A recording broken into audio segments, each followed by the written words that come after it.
Hello, everybody, and welcome to Radio Conscientia. My name is Elaine B. Holtz, and Ken Norton and I are substituting for regular host Evelina Molina. Well, with me in the studio today is Ken Norton, and we're going to be co-hosting here. Ken, hi. Oh, he's on the phone. We're going to be having a very, very special conversation. Ken, hi. How are we doing today? We're going to have a special interview with Dr. Tom O'Connell. We're going to have a special interview today, and we're going to be discussing medical marijuana and the drug war. You know, Ken, you've known Dr. O'Connell for a long time, haven't you? I have. I've known Dr. O'Connell since 1999. Well, you know, it's really fun being in the studio with you today, substituting for Evelina Molina. So how's your day going? Anything special that you'd like to let our listeners know? Oh, no. I'm glad to be alive. You know, I'm getting into where I'm retired now, at retirement age, so I've had some health difficulties, and I'm just really appreciating every moment, and I think that's the greatest thing when we get a dis-ease, that we really get to that special moment of right now, and that's where the healing is. Well, it's really a pleasure to be here in the studio with you today. Well, anyway, you are listening to Radio Conscientia on KBBF Calistoga 89.1 FM. And I'm your host, Elaine B. Holtz, along with Ken Norton. We are substituting for regular host Evelina Molina, who is home resting. Like I mentioned at the beginning of the show, she organized the Andy Lopez event last Saturday, and trust me, she needs a rest. We're going to take a musical break, and when we come back, Ken will be talking with Dr. Tom O'Connell, who is one of the first physicians to provide prescriptions for medical cannabis. The song we will be playing, and I know you folks are going to love this, it's called Hemp, yes, that's right, H-E-M-P, Hemp, Hooray, by Fantuzzi from his album Trivo Revival. Here we go.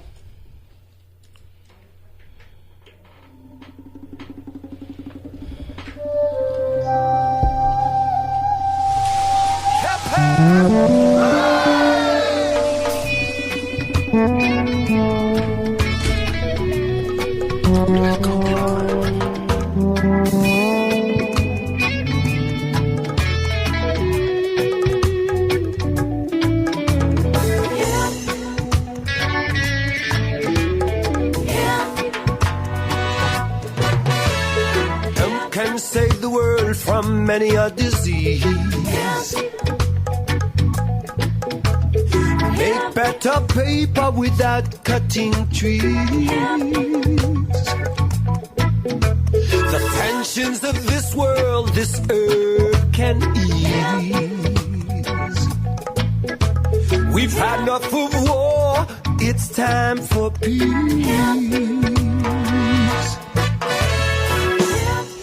You can make clothes with it. You can make food with it. You can make paper with it. You can make fuel with it.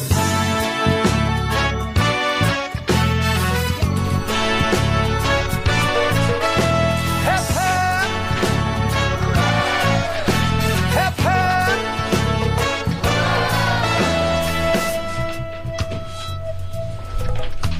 As it was in the beginning.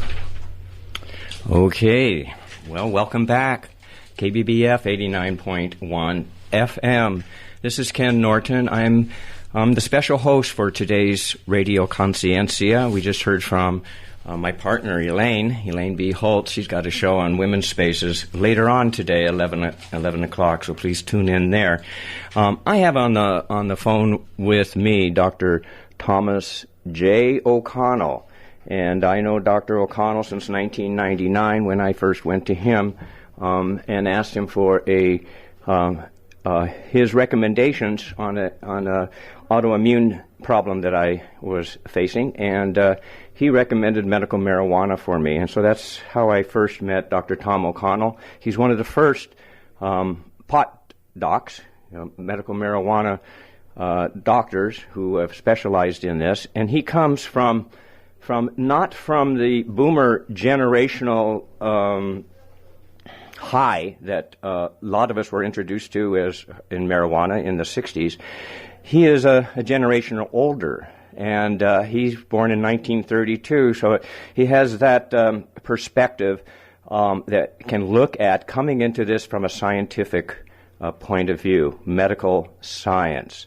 And so we'll see. Tom, are you there?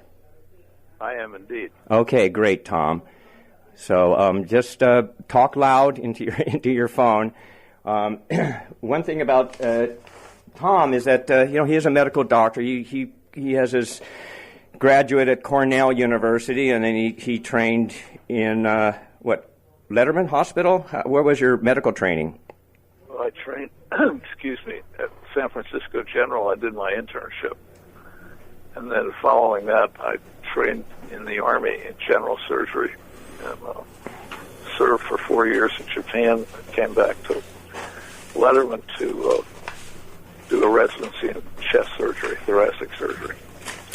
Well, Tom, we've had some news lately. We just, in last year we had the two states of Washington and Colorado actually legalize marijuana in their state for what they call recreational use. It already was approved for medical use in those states and in many other states.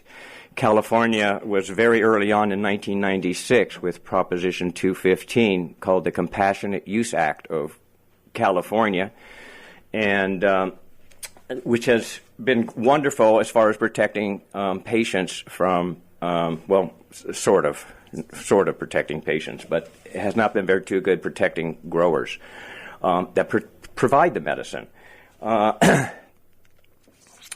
We are recently, last week, we had an article by Maureen Dowd in the Washington Post and talking about her experience with eating some kind of cannabis candy in Colorado. What is your take on that, Tom? Well, it's fascinating because it encompasses most of the ignorance that has surrounded the use of cannabis since I became familiar with it. Actually, I was a late starter in terms of being a pot doc.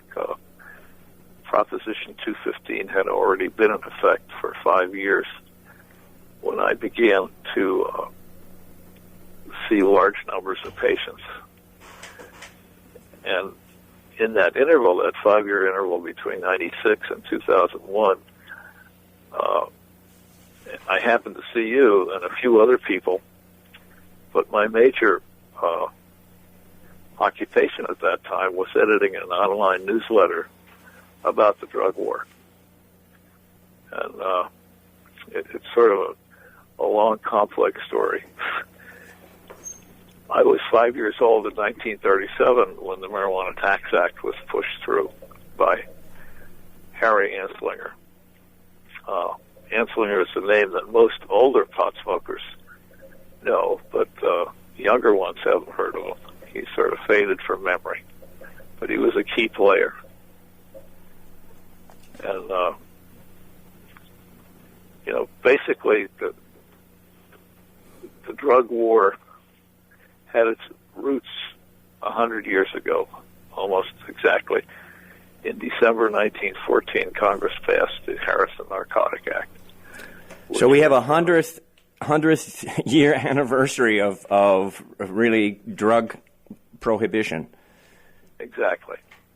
It predated alcohol prohibition by several years, and it was a do-gooder kind of attempt that it was predicated on use of police powers of the state to treat addiction. And that was a profound mistake. And the federal government has been clinging to that belief ever since. So the 100 years of insanity. What we would later learn from attempting to prohibit alcohol was that when you make something that people want illegal, you almost automatically create an illegal market because there will be suppliers and there will be customers. Dr. O'Connell, can I ask you a quick question here? What was the mood when Anslinger decided to bring that law into effect? What was the mood of the country? I mean, what was happening? Do you remember? Well, I was only 5 years old, but in retrospect, I do remember some things from my childhood. Marijuana, as such, was almost unknown. The market for it existed, but it was tiny. And the evidence of that for that comes from Prop 215. I began collecting data from applicants, and very, very few of them had been born before the baby boom. So that means that there were very few, if my statistics reflect reality, there were very few people in the 30s, 40s, 50s who were trying cannabis.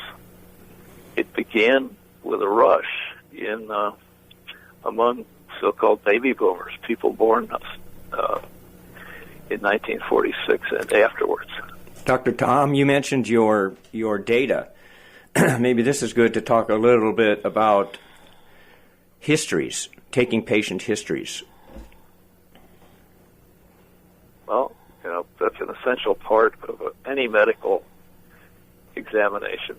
In essence, a diagnostician, a doctor, is a detective. He starts with, usually with the chief complaint, whatever it was that brought the patient to see him. And then he takes a history of that progression. When did you first experience these symptoms? How did they progress?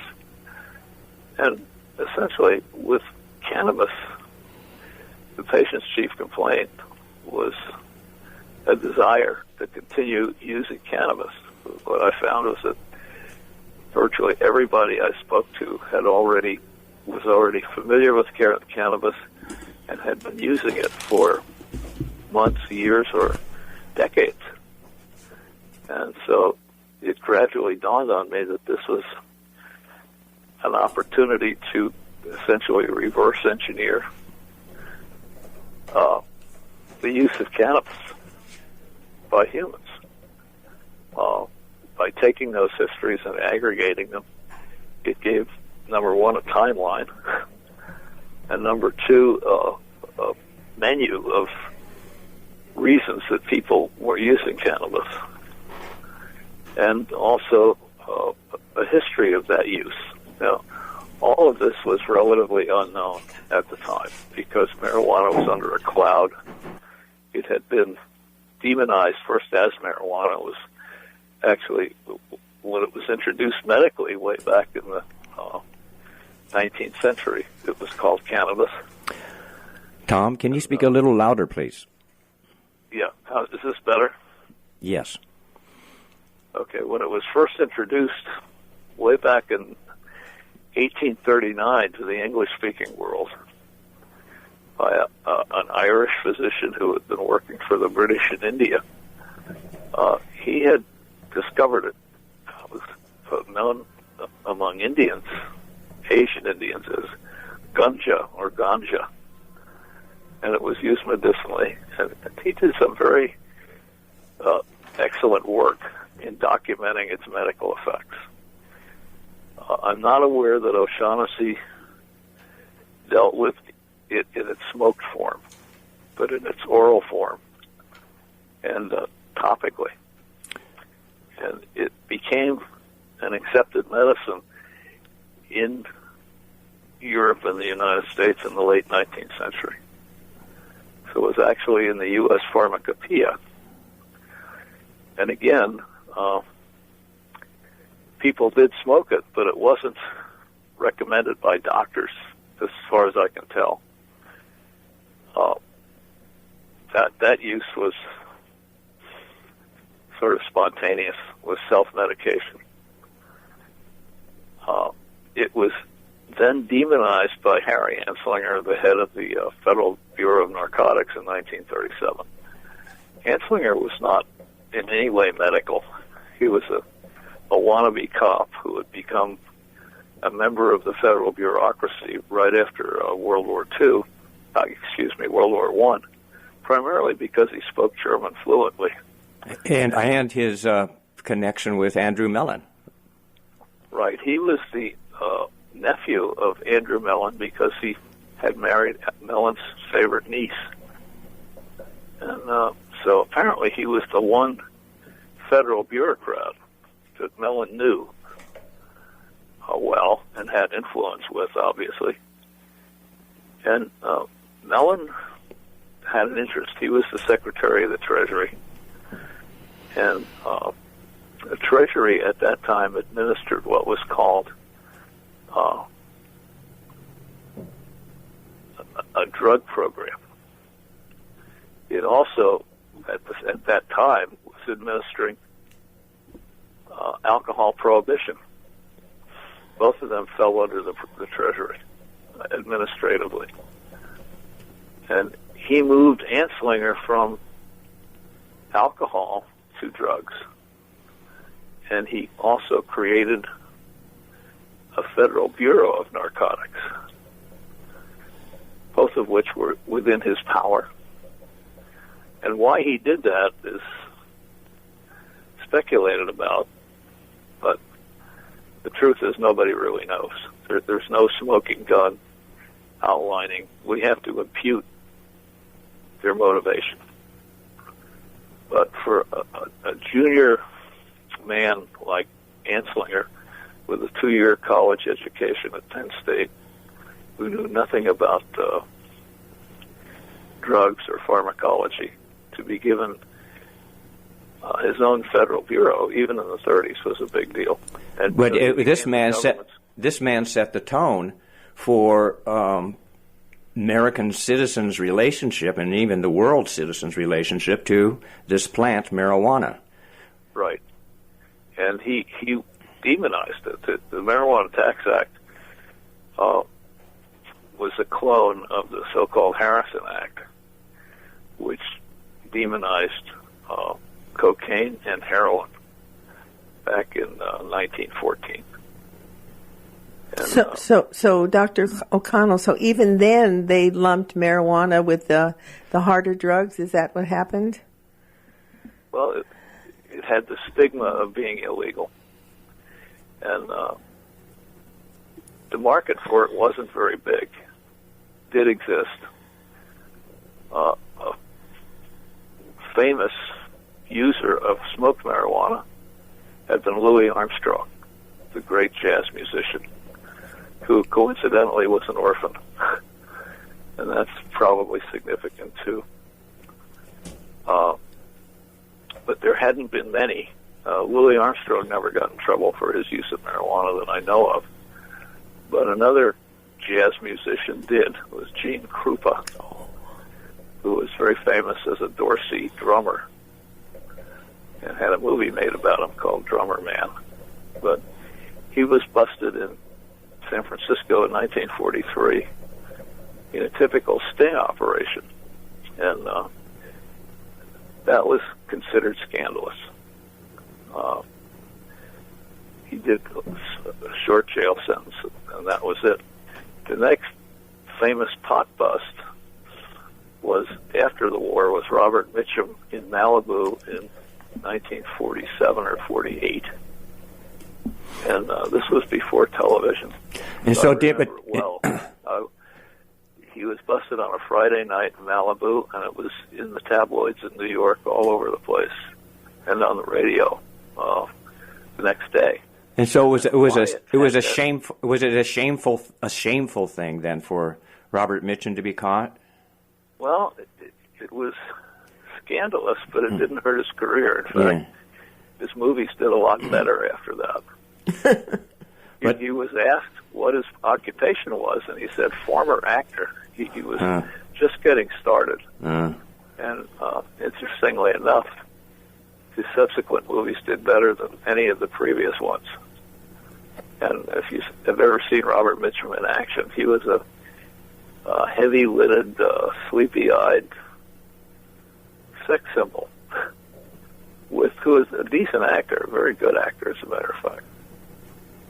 And he had had a rough childhood and had been a user, as it turns out, for quite a while. He was a chronic user, someone who would now be identified as a head. Now, the widespread use of pot did not begin until the generation born right after World War II began coming of age in the 60s. Which is my generation. Right. The baby boomers, the first wave of baby boomers. And it was the 60s that established cannabis as a drug frequently tried by young people, right along with alcohol and tobacco. Prior to that, the only two drugs that adolescents could try relatively easily were alcohol and tobacco because they were legal. You could steal cigarettes from your mother's purse or your father's pocket and pour a little booze from the family liquor cabinet and try those things, which is what we did. I was an adolescent. I was 13 in 1945, the end of World War II. So it's a time I remember vividly. I was sent away to prep school in New York City, and I had sort of a schizophrenic existence there. I was solidly under the thumb of the faculty, Catholic brothers, on 5 days a week, and then on the weekends I spent most of my weekends with a liberal aunt who pretty much let me do what I wanted to. So I became acquainted with alcohol and tobacco when I was 13 and liked them both and have survived. I used cigarettes for 50 years, despite being a physician, a surgeon, a chest surgeon. I knew they were bad, but I was in denial. I had a lot of company. Cigarettes are clearly the most addictive product by far, legal or illegal. But it's not on. It's not in Schedule 1 of the Controlled Substance Act. Well, it's not only addictive, but it also kills you. If prohibition had any virtues, it would be. We should have forbidden cigarettes a long time ago. It doesn't. They're forbidden in prison, and there's a lively black market for them in prison at $5 a piece. We should have learned that lesson from alcohol, too. Alcohol prohibition was a failure almost from the beginning. Why? Because the use of alcohol was ingrained in Western culture. People wanted to drink. And we had it in the Catholic Mass. Wine. Yeah, it's been with us for a long time. Well, it's actually when you talk about alcohol, all of a sudden I had a memory from my family during all the Jewish holidays. We just got drunk on Manischewitz wine, if you remember, and that was totally acceptable. Of course, it was part of Hebrew and Catholic ceremonies for sure. It was integrated with religious practices. So we had prohibition against alcohol.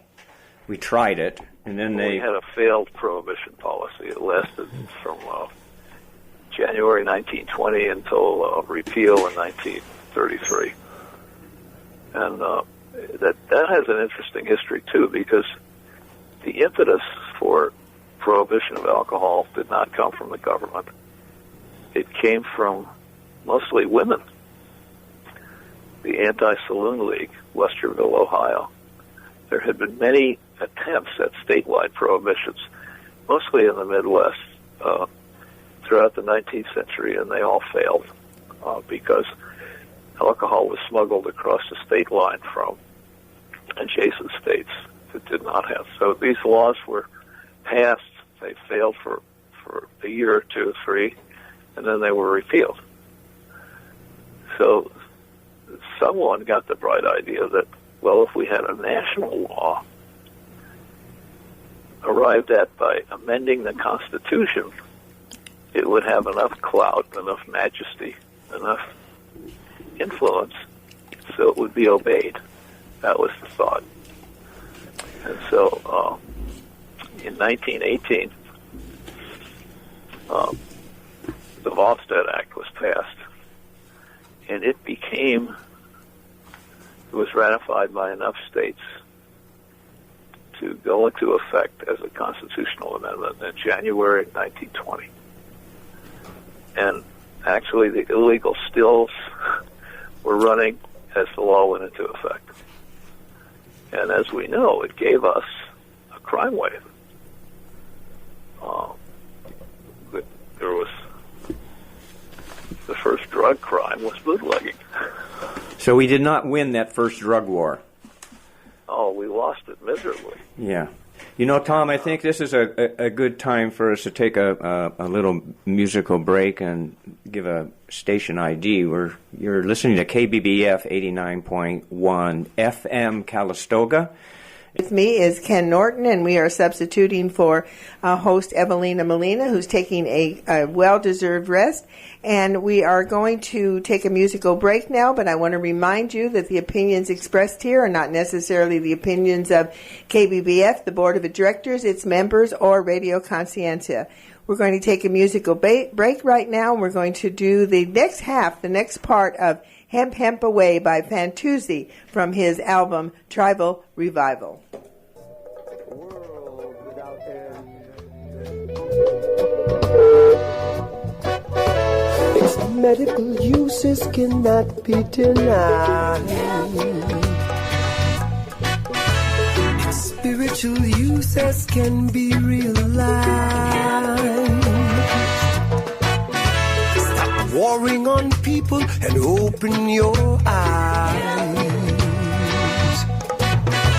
It's nature's gift, must be legalized.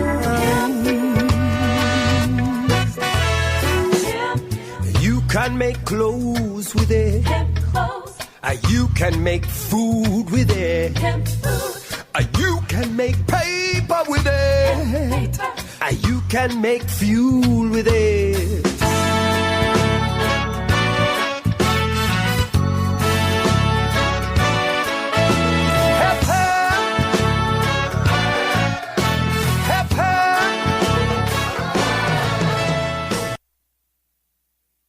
Okay, welcome back to KBBF 89.1 FM. And we're with Dr. Tom O'Connell. We were talking about the prohibition of various drugs. We just were discussing the prohibition against alcohol, and that was a drug war that failed. And it's now okay to have your glass of wine or your bottle of beer or your, cocktail. No problem, no shame. But it's not true for marijuana. Somehow there's a shame that was put on it by a fellow that had no more than a couple years in college, Harry Anslinger, and he set the tone about how shameful a behavior it is to have a relationship with this plant that goes back, we even have the Chinese writing about it thousands of years ago. So, Dr. Tom, we're back. Where it gets interesting is that cannabis was discovered by your generation. In other words, the first baby boomers who began arriving in record numbers in 1946, right at the end of World War II. The number of live births in the United States jumped about 30%, and that over 1945. And that increase was sustained through 1964, and it became the famous baby boom, which actually wasn't noticed right away. It wasn't until the end of the 50s when people looked around and said, hey, where did all these kids come from? Because the suburbans, there had been several movements at the same time. One was a movement to the suburbs. So suburban schools became overcrowded, and actually many had to go into double session. We can explain this by the end of World War II was a relaxation in tensions, and people began having more children. or let's put it this way, more of the children who were conceived were born and raised. So large families became the rule, 2, 3, 5 kids. Prosperity was in the air. World War II had ended the Great Depression. Wars have a beneficial effect on depression. They put everybody back to work. You're either in the Army or making armaments or uniforms. And in the case of World War II, it was women entered the labor force in record numbers, Rosie the Riveter. So there was this two things. The anxiety over winning the war, which was actually a war for survival, although we don't think about it that way now, but it was. The Axis powers were our implacable enemies. And they did very well for the first couple of years. It wasn't until two amazing events reversed the fortunes of both Hitler, Nazi Germany, and the Japanese. The first one was Stalingrad. German defeat at Stalingrad marked a turning point for Hitler. It was downhill for him after that, although there was still the invasion of Normandy and recapture of Europe. And in the Far East, it was Midway. The Japanese sort of overreached at Midway. And the course of the war turned in about 15 minutes when our dive bombers encountered or sunk 4/5 of the Japanese carrier force in a relatively short time. And that's a detailed event that's been rehashed in history, but it was a turning point. The war in the Pacific, however, was a tough slog until then, and everybody had expected that we would have to invade Japan like we had invaded France and retaken Europe, country by country, town by town. But that didn't happen. The course of history was changed dramatically in August of 1945 when the United States bombed two Japanese cities within a few days of each other. The first, of course, was Hiroshima, and the second was Nagasaki. And those two single bombs opened the so-called atomic age and also changed the course of history, because the Japanese, who had been committed to death before surrender and had carried that out to a considerable extent in the last several months of the war, suddenly their emperor changed his mind and for the first time overruled his war advisors, his war cabinet, and said, no, we will surrender. And he broadcast the surrender message to the Japanese people. Now, I happened to be there in the 60s, and because I found it uncomfortable, literally unpleasant, to be surrounded by people speaking a different language, I learned some Japanese. I learned enough to carry on a rudimentary conversation and actually to read kana and some kanji. So I wouldn't say fluent, but I could carry on. I could travel without a guide or an interpreter. I could travel on my own, and I could carry on basic conversation. And what I learned from that experience was that the Japanese people themselves had never heard the emperor's voice until that surrender broadcast. When I asked them what was most important, what was their most prominent memories of the war were, and they answered, this was in 1960, between 63 and 67, the years that I was there. Their answers were amazingly almost unanimous. The first thing they mentioned was how tired they were. They were being bombed all day, and then being bombed all night, and having to work all day for the war effort, so they never slept. The first thing they mentioned was sleep deprivation. And the second thing they mentioned was their shock, their surprise at hearing the emperor's voice. He had been considered essentially a god. And for them, hearing that broadcast, it was like God coming down from heaven and telling them to surrender. And we know the effect of that because the surrender was a very peaceful event. It was not accompanied by resistance of any sort. They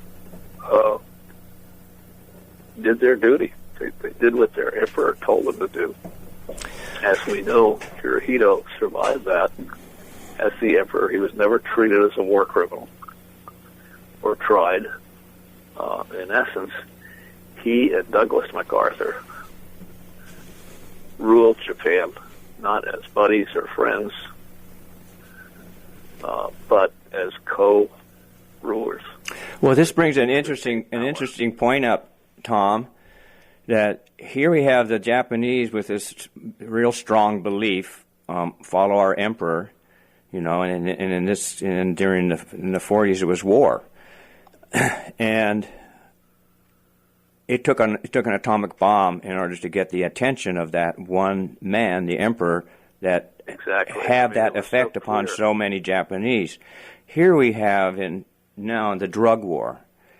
This has been set up since we now it had the latest incarnation is that Controlled Substance Act that President Nixon got through Congress, and then he enforced with an executive order through the DEA that he set up, which is a worldwide enforcement organization run by the Justice Department. What was Nixon's motivation back then? I mean, what was he running on? I mean, he wasn't a doctor either. I mean, how did he? What was his? Nixon was an opportunist. He was a politician, and he had achieved the Oval Office, which of course he had lusted after. In this, I remember the Kennedy-Nixon debates, and I remember the cliffhanger election that Kennedy won in the squeaker. I also remember Camelot and the tragedy. I was in Japan when Kennedy was assassinated, and it was hard for me to believe. It was one of the biggest shocks of my young life at that time. And then we know that here's this other man. Kennedy and Nixon are like bookends of the 60s. We ushered in the 60s with the election of John Kennedy, and we ushered them out with Nixon in the White House. And what do we know about Nixon? He was the only president ever forced to resign by his own dishonesty. Not to do with drugs, but to do with Watergate. And he had been elected essentially for 8 years, his second term. He had to leave the White House 2 years early. And had he not been pardoned by Ford, he would have been impeached and probably found guilty. So here, and what was his legacy? What has been his legacy? A very punitive war on drugs. And I can tell you it was almost entirely political. How it was set up, I don't know, but those who are still, who remember those days, a drug culture had started to emerge in the early 60s. And one of the most provocative Pied Pipers of that drug culture was Timothy Leary. Interestingly, Leary was a PhD who had been an instructor at Harvard and began advising his students to try LSD. He's famous for tune in, turn on, and drop out. He was one of the Pied Pipers of that drug culture that emerged very suddenly. And I can tell you, as someone who is older, it was shocking to me to be in Japan and read it about what was happening on American campuses. I remember vividly a description of Mario Savio at Berkeley, who stood on the roof of the Volkswagen and advised civil disobedience. So this was a rebellious generation. And I don't know if I would use the word rebellious. I think what happened is there was an openness of ideas, and also the thought that what was going on, particularly with the Vietnam War, and what was happening is that young people realized that their future was really at risk at that time, and they started to speak out, and they had the courage to speak out. They had good reason to, because we had all carried draft cards right in those days. We had a universal draft because of fear of the Russians and communism. And it didn't matter throughout the 50s. So the draft quotas were small, relatively small. And they didn't become larger until the Gulf of Tonkin resolution and the decision to essentially repeat the French mistake in Vietnam. In essence, Ho Chi Minh and his General Giap were more like George Washington for their country. They were trying to free them for the first time in years from French colonialism. And we sort of willy-nilly replaced the French, but we still tried to impose outside rule. And that's the context in which we were seen. The Vietnam War for us was unwinnable. And I was very personally involved in that because in November 1965, we received the first flood of casualties at our hospital in Japan from an action which has now become famous, the Battle of the Yadrang Valley, mid-November 1965, when American forces were bloodied by an engagement that was almost accidental. Our air mobile helicopters had dropped in a bivouac of North Vietnamese regulars, and the ensuing firefight was savage, produced a lot of casualties, many of whom were sent to Japan in the chain of evacuation. So that was my baptism. And I understood these guys because many of them had been 18, 19-year-old kids who graduated from high school.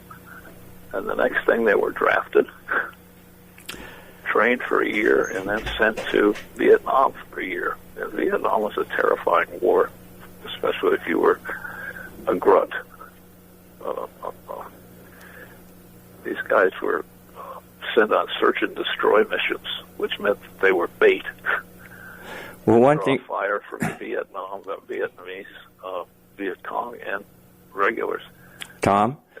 Go ahead, Tom. So we have the Vietnam War that's on our plate as boomers. We also are unhappy with the war. The more, especially if you're in college, you had time to study these kinds of things. You realize that it was a failed policy, and so there was a revolt about that. And marijuana was part of it. It was marijuana was part of it, and Nixon knew that the protesters who were demanding that he end the war in Vietnam, he wanted to be a great president. He certainly didn't want to be the first American president to, quote, lose a war. So what he did was he used the Air Force to bomb supposedly neutral territory in Laos and Cambodia, because it was well known that the rebels in the South in Vietnam were being supplied over what was called the Ho Chi Minh Trail. And it caused an uproar in stateside and all the universities. There was great protests. It caused Governor Reagan shut down the UC system. Vicious anti-personnel weapons. It was literally a war crime. we didn't declare war on Laos or Cambodia. We just tried to kill as many Vietnamese as possible. And we adopted a strategy of attrition.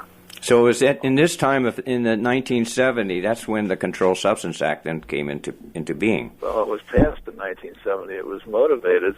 It was set up, and this is a little bit convoluted.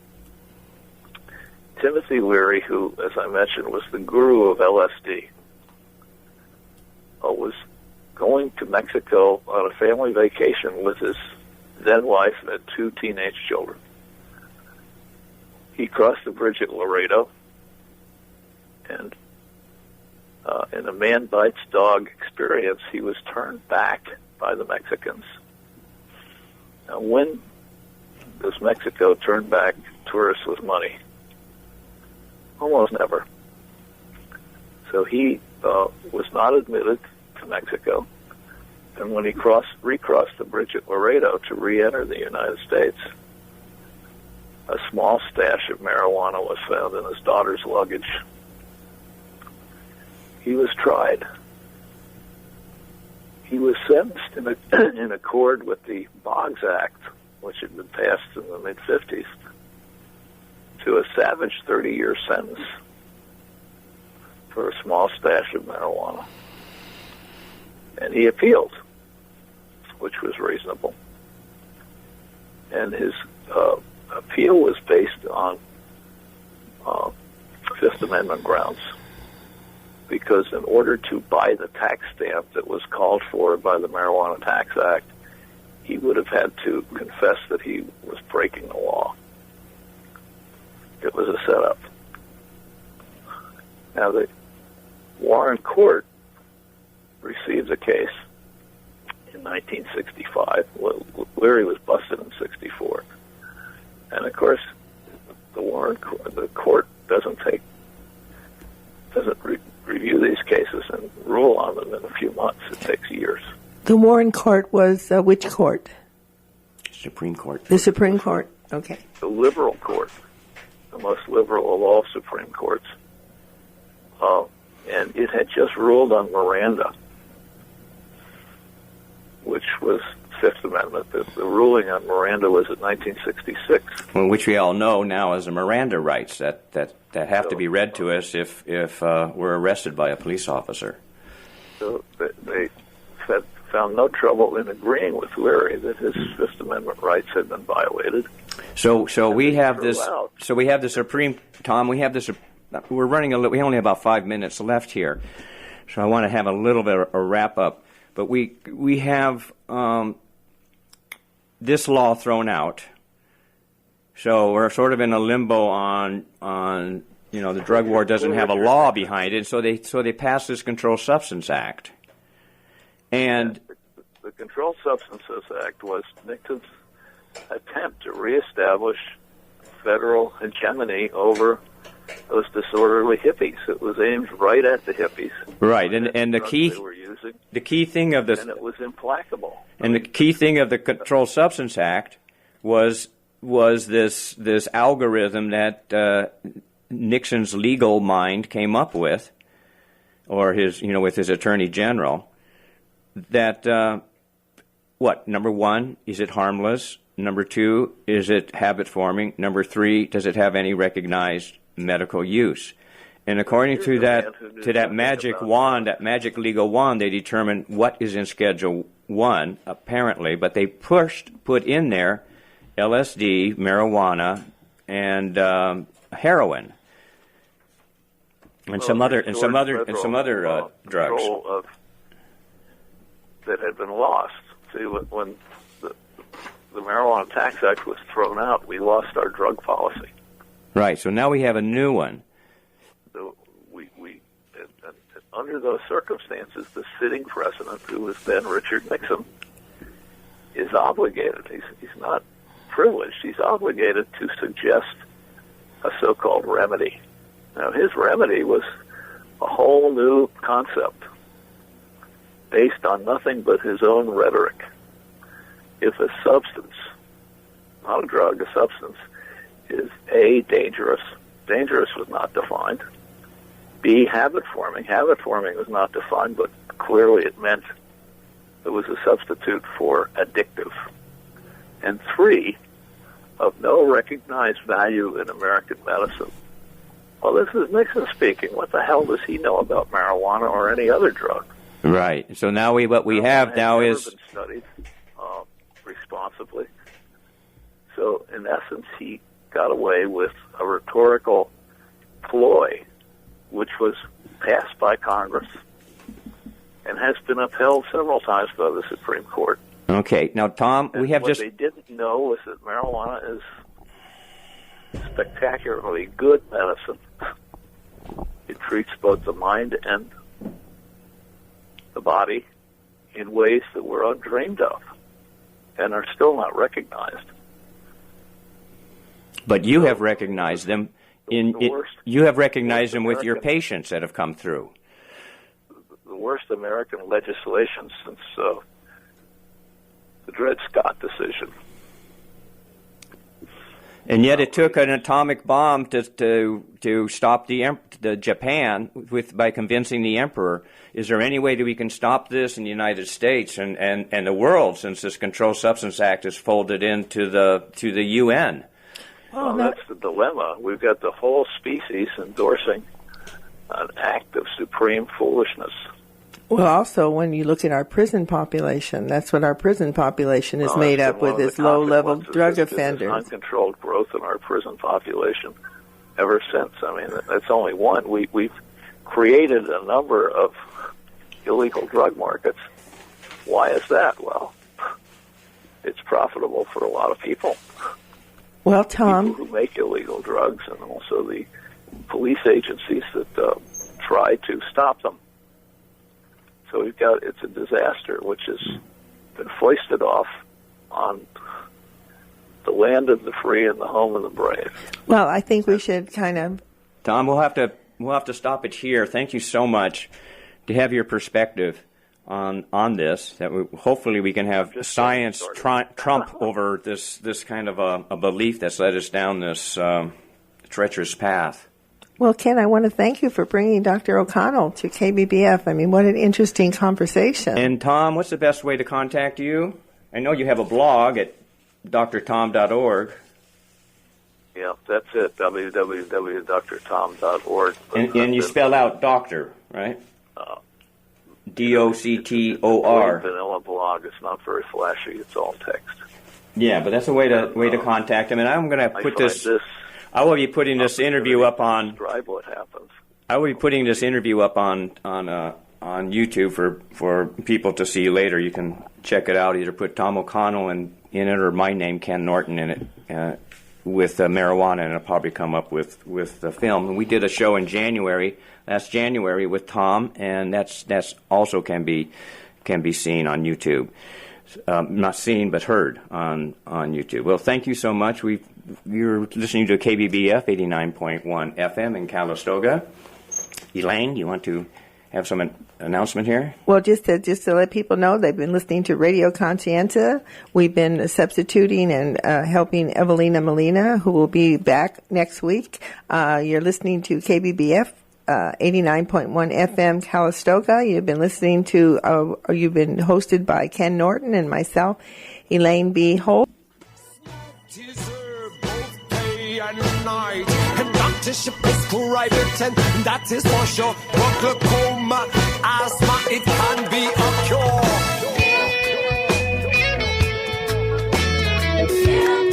3,500 uses, brothers and sisters, wake up.